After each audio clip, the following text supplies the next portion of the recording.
the wine glass shattered against the kitchen floor, red liquid seeping into the grout lines like blood. I stood frozen, watching James stuff designer shirts into his leather weekend bag as if he hadn't just detonated our entire life together.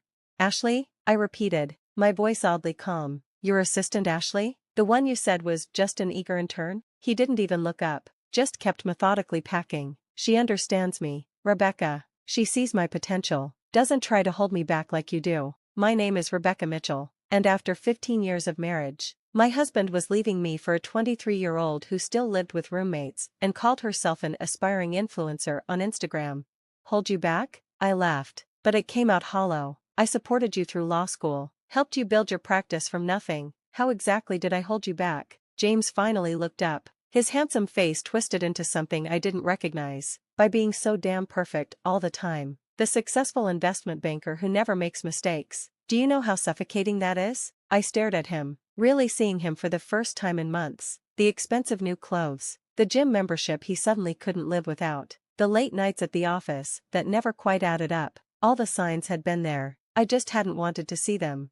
"And the trust fund?" I asked quietly. "The one we built together?" His smile turned smug. "Already taken care of. Had the papers drawn up last week. Technically, as managing partner of the firm, I had every right to protect our assets. The trust fund, $12 million we'd accumulated over 15 years of careful investing, smart career moves, and sacrifices." My stomach churned as I thought about all those nights I'd stayed late at the office, all the vacations we'd postponed, the family we'd put off starting because we were building something together. Or so I'd thought. "You can't just take it," I said, but even as the words left my mouth, I knew he could. James was a corporate lawyer, he knew exactly how to manipulate the system. He zipped up his bag with a flourish. "Actually, I can. And I did. Don't worry though, I left you enough to get by. Consider it a parting gift." I watched him stride toward the door of our penthouse apartment, designer bag in hand, looking every bit the successful lawyer about to start his exciting new life. He paused at the threshold, turning back with that practiced courtroom smile. "Oh, and Rebecca? Ashley and I are getting married in June. She's always dreamed of a summer wedding." The door clicked shut behind him, leaving me alone in the pristine kitchen I'd redesigned just last year, alone with the shattered wine glass, the seeping stain, and the knowledge that my husband of 15 years had just walked out on me. But here's what James didn't know, what his legal expertise and inflated ego had failed to consider. I wasn't just a successful investment banker, I was damn good at my job. And 3 months ago, when I first noticed the signs, I'd started preparing for exactly this moment. I pulled out my phone and dialed my lawyer, Margaret Chen. She answered on the first ring, as if she'd been waiting for my call.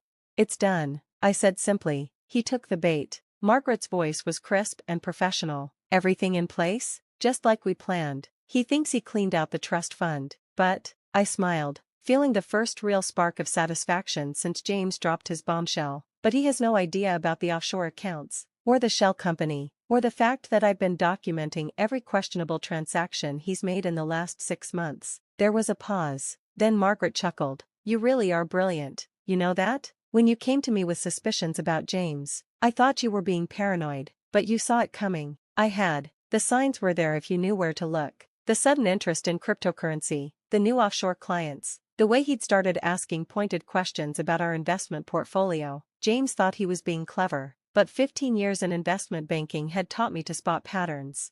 So I'd prepared, quietly, methodically. I'd moved most of our assets into new accounts he couldn't access, created a paper trail of his suspicious activities, set up a trap that would spring the moment he tried to clean out what he thought was our main trust fund. "How long until he figures it out?" Margaret asked.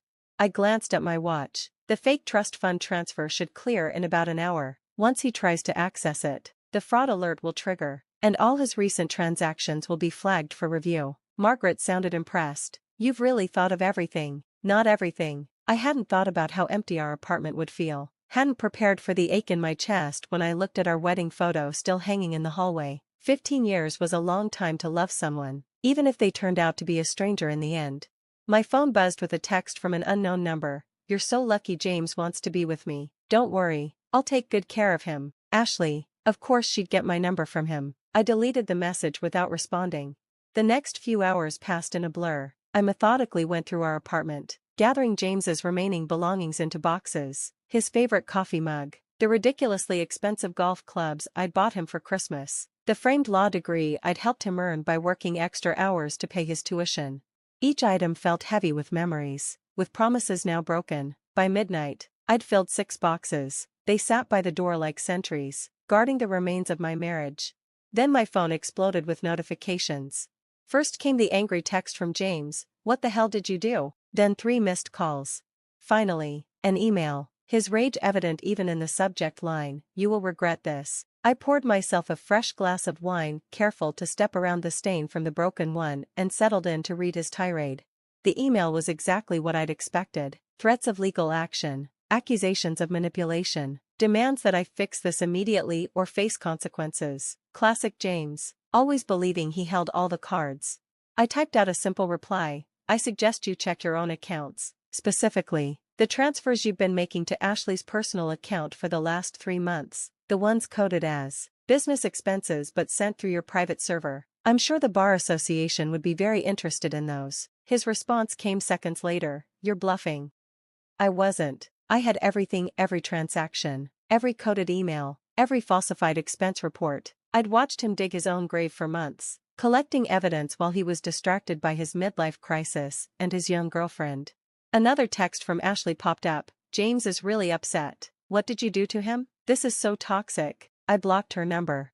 The doorman called up to inform me that James was in the lobby, demanding to be let up. I declined. Let him stew overnight. Tomorrow would be soon enough to begin dismantling the life we'd built together. As I got ready for bed that night, I caught my reflection in the bathroom mirror. I looked tired, but there was something else there too, a strength I hadn't noticed before, maybe hadn't needed until now.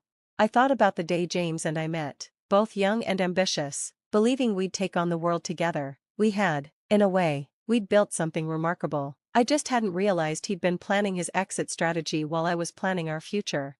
My phone buzzed one last time. A message from Margaret: "Everything's in motion. Get some sleep. Tomorrow's going to be interesting." She was right. Tomorrow would be the day James discovered exactly what happened when you underestimated your wife. But for now, I needed rest.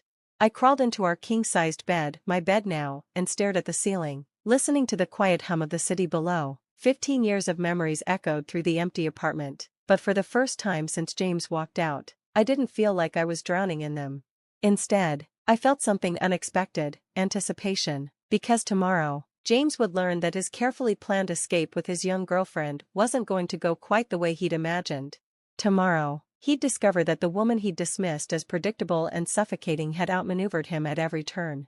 Tomorrow, the real games would begin.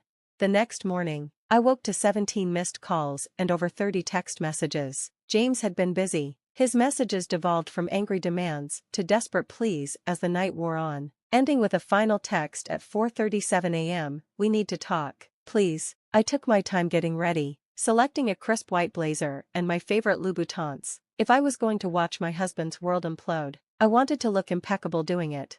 Margaret called while I was doing my makeup. "Are you ready for this? He's been calling my office since 6 a.m. "I'm ready," I said, applying a final coat of red lipstick. "Is everything in place? The bank has frozen all the suspicious transfers. The Bar Association received our anonymous tip about his creative accounting, and that private investigator's report you commissioned? It's devastating." I smiled at my reflection. Perfect. Time to end this. The law firm of Mitchell Associates occupied the top 3 floors of a gleaming downtown high-rise. James had insisted on the location when we first opened it, claiming the view helped close deals. I hadn't set foot in the building since I'd first suspected his affair, but I still had my key card. Some things he'd forgotten to take away. When I stepped off the elevator, the office was in chaos, staff huddled in corners, whispering. Ashley was nowhere to be seen, but her desk had been cleared out. James's office door was closed, blinds drawn. Mrs. Mitchell, his secretary, Linda, rushed over. She'd been with us since the beginning, had watched us build this firm from nothing. "He's been asking for you all morning." It's bad." "I know, Linda," I said gently. "Why don't you take an early lunch? This might get uncomfortable." She nodded gratefully and grabbed her purse. As she passed, she squeezed my arm. For what it's worth, I never liked her. Too obvious with those short skirts and giggling. I approached James's office, my heels clicking against the marble floor. Without knocking, I pushed open the door. The great James Mitchell looked like hell. His perfectly styled hair was a mess, His expensive shirt wrinkled. He sat behind his massive desk, surrounded by papers and empty coffee cups.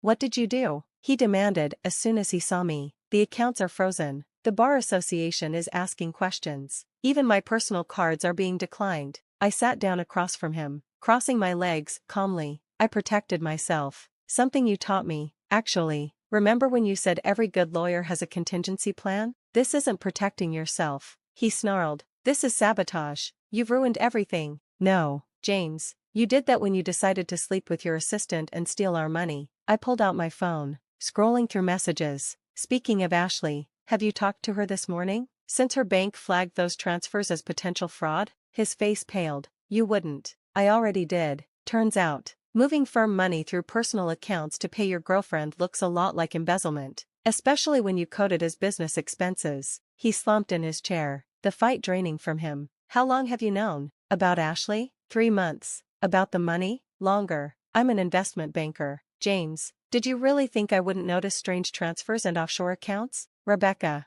we can fix this," he said, leaning forward. His voice took on that persuasive tone he used in court. "We'll tear up the divorce papers. I'll end things with Ashley. We can go back to Dash." "Back to what?" I cut him off. "Back to you lying to me? Back to me pretending I don't know who you really are." I stood up, smoothing my blazer. "No, James, we're not going back. In fact, I'm here to discuss the future of Mitchell Associates." His eyes narrowed. "What about it?" I smiled. The same smile he'd given me yesterday when he thought he'd won. "Check your email. You'll find some interesting documents from our biggest clients. They're not happy about the rumors of financial impropriety. Most of them are taking their business elsewhere." "You can't do this," he whispered. "This firm is my life. Our life." I corrected him. "We built it together, remember? With my connections, my trust fund to get it started. And now? Now it's just another asset to be divided in the divorce." His phone buzzed, probably Ashley realizing her gravy train had derailed. He ignored it,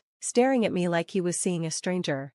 "Why?" he asked finally. "Why go through all this? You could have just divorced me." I leaned across his desk, meeting his eyes. "Because you thought I was weak, predictable. You thought you could discard 15 years of marriage and walk away with everything we built.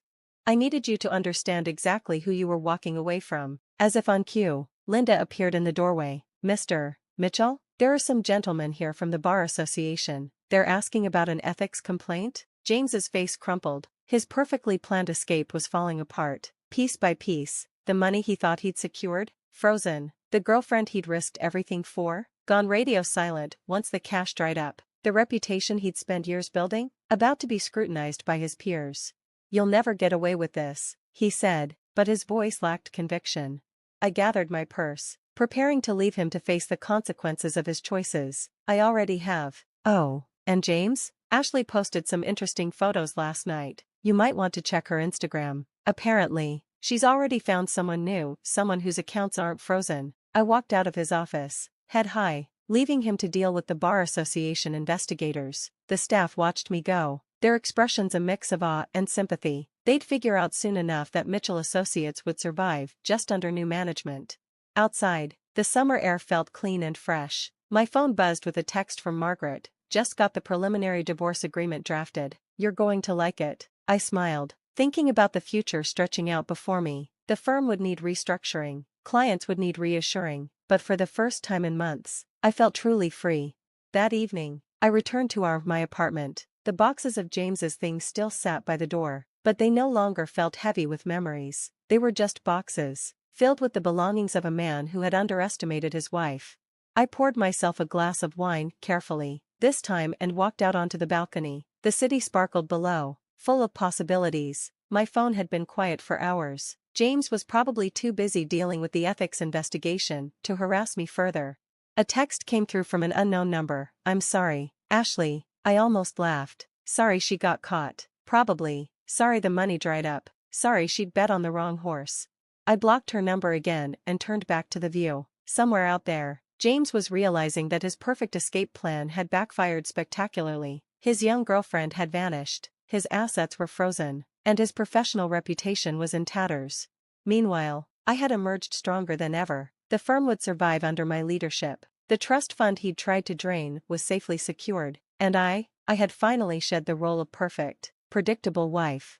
3 months later, I sat across from James one last time, signing our divorce papers. He looked older, tired. The ethics investigation had resulted in a suspension of his law license. Ashley, true to form, was already engaged to someone else, a fact she'd announced on social media with gleeful abandon.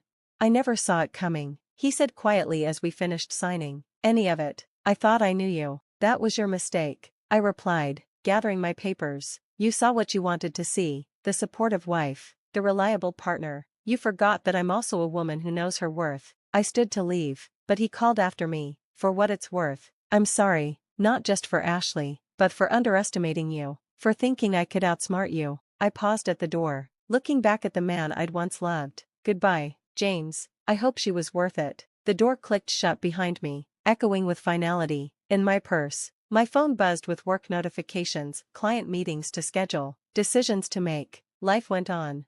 That night, I finally cleaned up the wine stain from the kitchen floor. As I scrubbed, I thought about the day James left, thinking he'd orchestrated the perfect exit. He hadn't realized he was actually setting himself up for the greatest fall of his life.